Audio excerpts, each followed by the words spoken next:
Has overrated King B let his crown slip?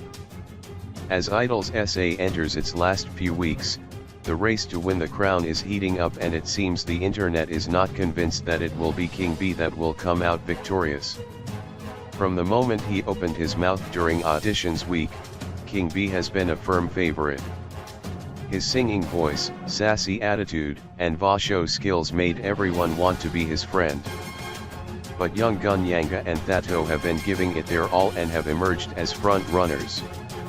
Yanga won over judges again with what is loved by the Empire cast and Whitney Houston's I Will Always Love You. Beyoncé's dad Matthew was on the judging panel for the week and heaped her with praise. "You were a star," he declared after one of her performances.